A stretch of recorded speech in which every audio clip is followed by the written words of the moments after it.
voilà, nous vous l'avons annoncé dès l'entame de cette émission, une nouvelle page va certainement s'ouvrir avec ce signalement introduit auprès de la Cour pénale internationale par un avocat au barreau de Paris, l'avocat du Front National pour la défense de la Constitution, maître William Bourdon. Nous allons l'entendre tout à l'heure sur les motivations, sur les attentes et les espoirs liés à un tel signalement qui touche justement à de supposées violations, il faut bien entendre l'expression, de supposées violations sur les droits humains en République de Guinée, des cas graves qui ont été constitués à l'intérieur d'un document de 51 pages transmis au bureau de la procureure. On entendra donc l'avocat William Bourdon sur tout cela, et c'est dans un instant. Jacques Léoal et nous, on a suivi quand même cette actualité depuis un moment qui circule sur la toile. Le Front National pour la défense de la Constitution qui entend donc passer à une vitesse supérieure. Oui, je crois que ce qui va se passer, ça va être une première si ça marche bien entendu, parce que depuis que le statut de Rome a été adopté, on a vu par endroit la Cour pénale internationale, donc le procureur s'est autosaisi dans certains dossiers.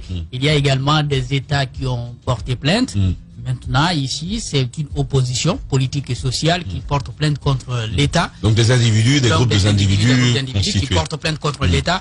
Si ça prospère, ça va être un cas d'école. Comme on le disait avec le Nigeria à la veille des élections, on avait tout espoir qu'il y aurait possibilité au niveau de cette juridiction d'avoir une annulation ou une suspension du processus électoral qui était déjà en cours. Ce qui se passe, c'est qu'il y a des victimes, ça c'est une vérité. Il y a eu des morts lors des manifestations ici à Conakry, mais également à l'intérieur du pays, et des plaintes. Il y en a eu aussi par endroit. En tout cas, il y a eu des plaintes qui ont été portées ici au niveau national. Ces derniers temps, je crois, on n'avait plus de plaintes véritables. Mais au départ, il y a des plaintes qui avaient été portées, notamment par l'UFDG, je me rappelle bien, pour les cas de quelques victimes. Ça n'a pas prospéré. Donc, si on va vers la Cour pénale internationale, on voudrait bien arriver à une solution. On va voir ce sur quoi l'avocat et le groupe qui le représente font d'espoir. Alors, l'avocat maître William Bourdon est en ligne. Bonjour, maître. Les grandes gueules. Bonjour. Merci d'accepter notre invitation de ce matin. On vous suit un peu partout déjà.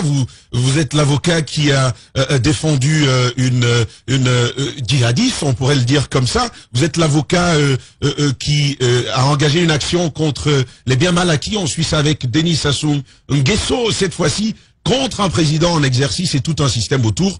Pourrions-nous vous définir comme un avocat, l'avocat des causes difficiles, maître Bourdon? Non, avocat des causes difficiles, non. Parce que des causes qui sont très difficiles, parfois, finalement, aboutissent de façon spectaculaire. Et l'inverse est vrai aussi. Par ailleurs, je ne suis pas l'avocat des djihadistes, je suis l'avocat des mères et des enfants qui cherchent à rentrer de Syrie. Oui, en effet. C'est un peu différent. Non, je porte avec mon cabinet depuis des années l'idée que le droit, pas toujours, c'est difficile, peut et doit être un instrument au service de ceux qui sont victimes du déni de leurs droits fondamentaux. Et c'est la raison pour laquelle, par exemple, j'ai initié avec d'autres le procès qui a conduit à la condamnation d'Hissène Habré, l'ancien dictateur sanglant du Tchad, à perpétuité, par la cour à Dakar il y a quelques années. Donc voilà, se mettre modestement, mais de façon très professionnelle et en lucidité au service de ceux dont l'humanité est offensée, outragée, c'est la mission que je me suis attelé à remplir. D'accord. Allez-y, Bassiko. Maître Bourdon, vous avez introduit, on va dire, ce signalement auprès du bureau de la procureure de la Cour pénale internationale en ce qui concerne les violences meurtrières enregistrées les 22 et jours suivants lors du double scrutin en Guinée. Parlez-nous du contenu et puis des motivations de ce recours. Alors, je vais commencer par les motivations. Les motivations, c'est d'abord le mandat qui m'est donné par le FNDC, grande constellation, une coalition de syndicalistes, de citoyens, attaché à la démocratie, au respect des droits fondamentaux et évidemment l'opposition. L'idée est simple. Il n'y a pas de démocratie, il n'y a pas de développement, il n'y a pas de croissance, il n'y a pas d'élection inclusive si la loi d'airain de l'impunité s'agissant des plus graves crimes subsiste. C'est le mandat que s'est donné la Cour pénale internationale. Et c'est ce double mandat qui me conduit à penser que notre plainte, qui est le fruit d'un travail d'enquête long, complexe, difficile, très documenté, vous le savez, de nombreux témoignages, outre tous les rapports très pertinents et unanimes des grandes organisations de défense internationale des droits de l'homme, mais également les recommandations et rappels à l'ordre, si je puis dire, des grandes institutions européennes et internationales. Eh bien, cette plainte devrait aboutir un jour ou l'autre. Le temps sera long, mais le temps est l'allié des victimes. Un jour ou l'autre, à l'ouverture d'une enquête, et j'espère à un procès. D'accord.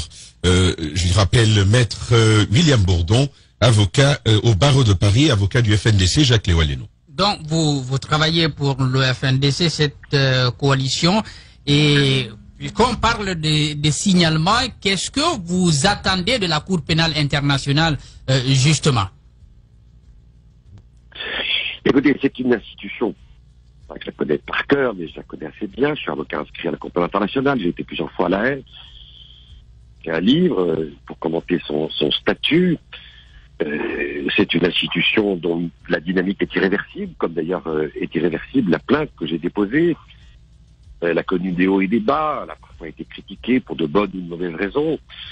Et ce que nous attendons, c'est que le juge international, c'est ça sa vocation, eh bien, remplisse l'œuvre de justice quand la justice nationale, locale, et donc ici la justice guinéenne, démontre, comme nous l'avons démontré dans notre plainte, son impuissance, son incapacité à répondre aux besoins de vérité et de justice de ceux qui sont victimes des plus graves crimes que nous avons qualifiés, car c'est la condition de la compétence de la Cour, de crimes contre l'humanité en vertu de l'article 7 du statut. Alors je rappelle en un mot ce que c'est que les crimes contre l'humanité.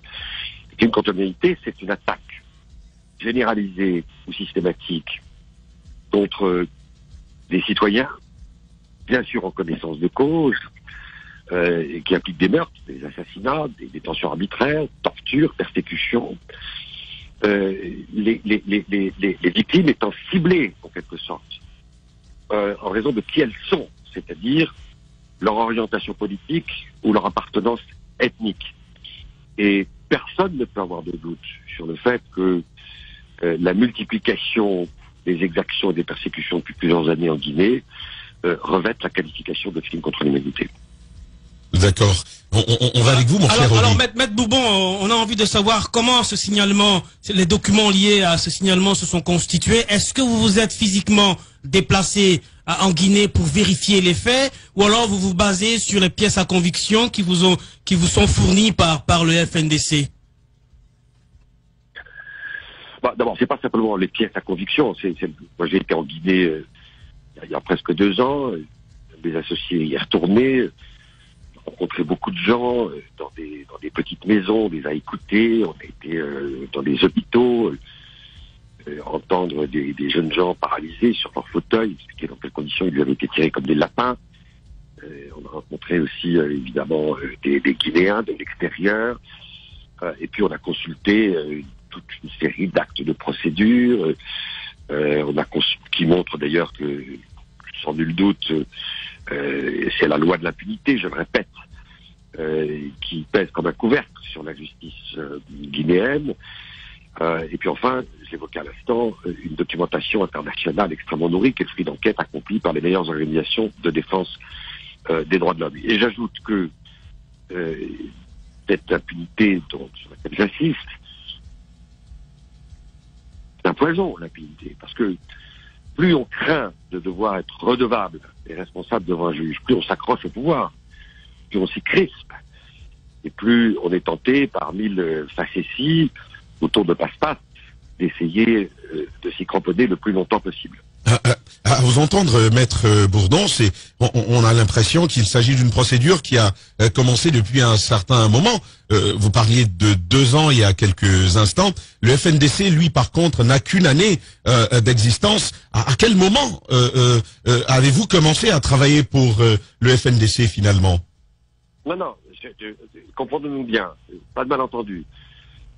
Nous avons été au contact parce que nous étions missionnés à cet effet de personnes victimes d'exactions sans avoir aucun mandat de déposer une plainte devant la Cour pénale internationale.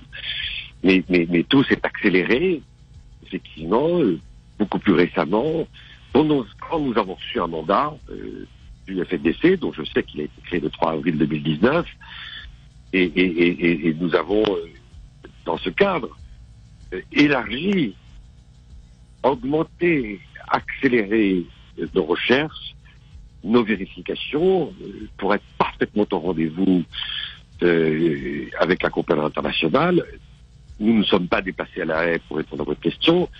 Le recours a été adressé par email, et d'ailleurs, on nous en a accusé de réception, et le bureau du procureur a fait une déclaration il y a peu confirmant la réception de ce signalement.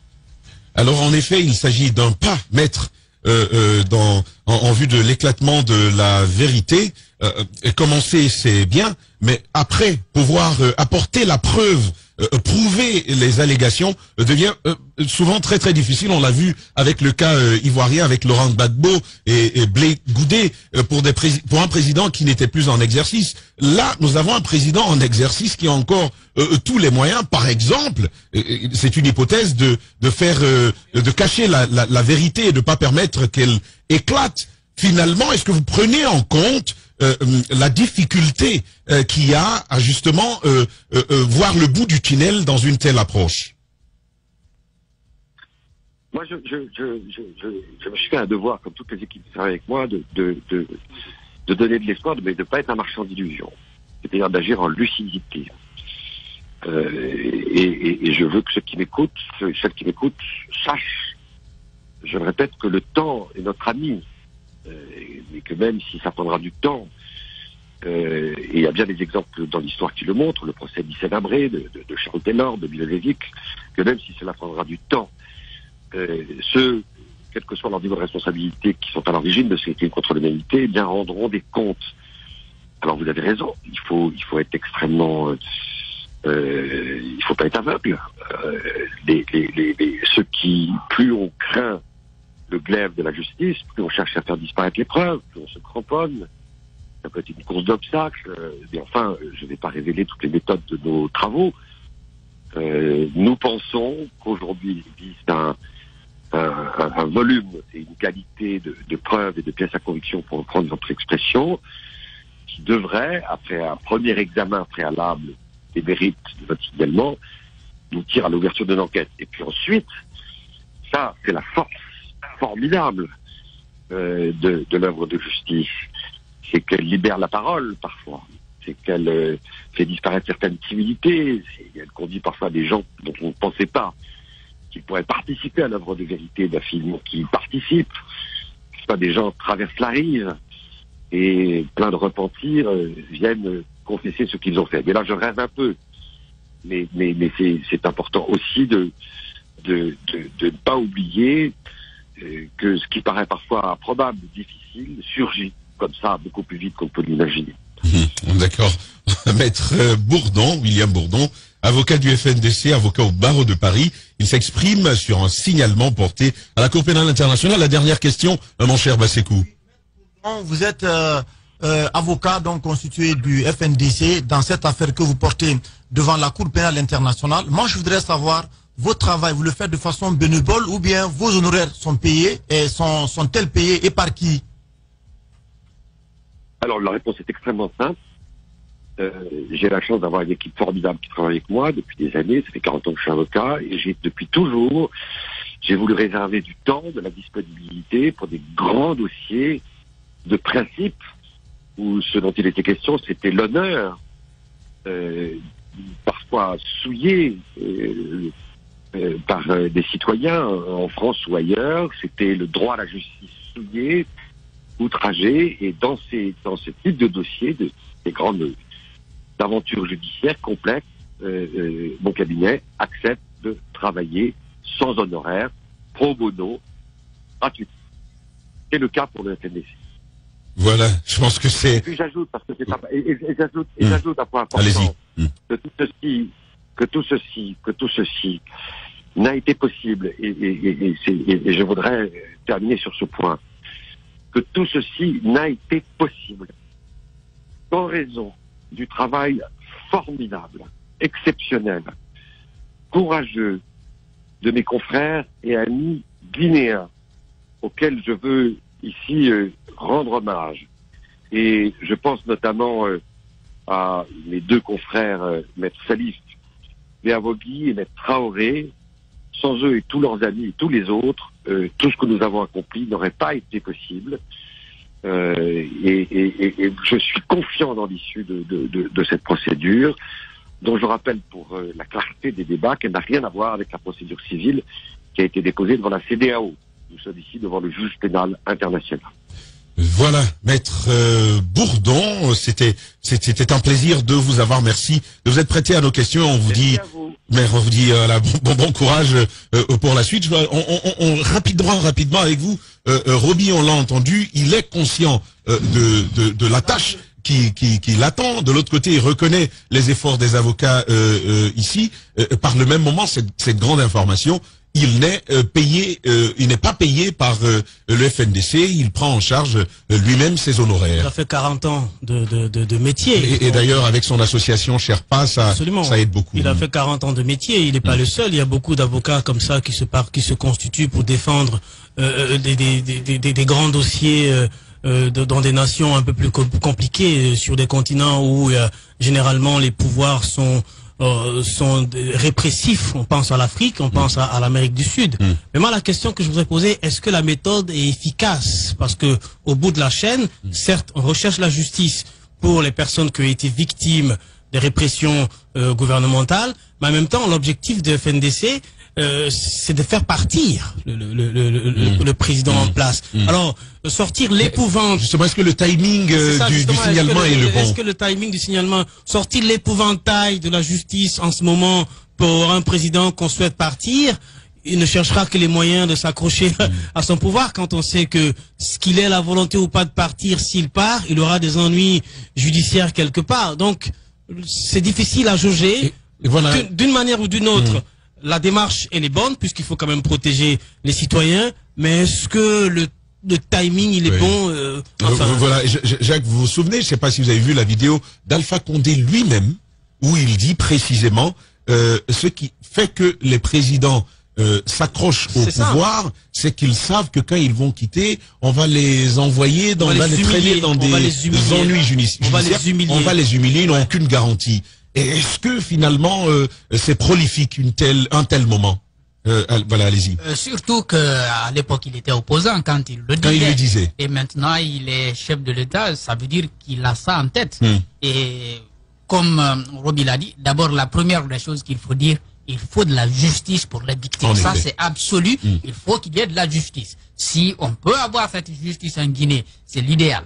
Mais si on ne peut pas l'avoir, il faut vraiment encourager toutes les initiatives qui pourront permettre aux familles qui ont pleuré d'avoir justice finalement. Je crois que ça, c'est ce qu'il faut dire. Maintenant, l'autre chose, bien entendu, ça reste à voir. Parce que c'est quand même un président qui est en fonction. On a vu des exemples avec le Soudan, jusqu'à ce que les Soudanais eux-mêmes le chassent.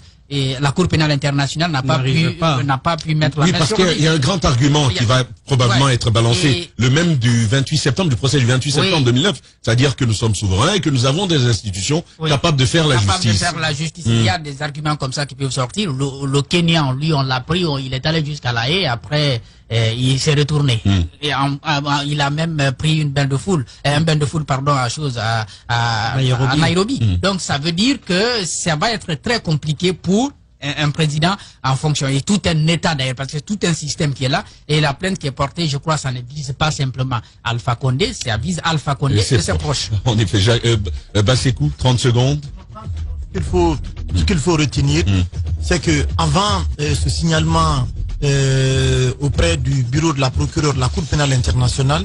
Il y a eu beaucoup d'initiatives au plan local ici, des plaintes qui ont été portées par des avocats de FNDC, mais il n'y a aucune plainte pour le moment qui n'a prospéré. Moi, au-delà des disputes, de ces querelles politiques, ce sont quand même des personnes qui sont tombées, qui sont mortes dans les circonstances qui ne sont pas été élucidées. Il y a eu combien de fois ici, nous nous sommes évertués à demander à ce que la justice au plan local puisse travailler pour rétablir tout le monde dans ses droits. Ça n'a pas été fait. Donc, si on est dans un pays où vous avez vraiment une justice, je reprends les mots pour dire, incapable de faire la lumière sur les atrocités, les violences meurtrières qui ont caractérisé une élection, eh bien, il va falloir que des juridictions supranationales puissent être saisies pour savoir ce qui peut être fait. Maintenant, on verra la suite. On sait que c'est une procédure qui est assez longue, ça prendra du temps, mais je pense que nos juridictions nationales doivent beaucoup plus travailler à accepter les plaintes dont ils sont recueillies par les victimes et les traiter pour que la justice puisse être faite.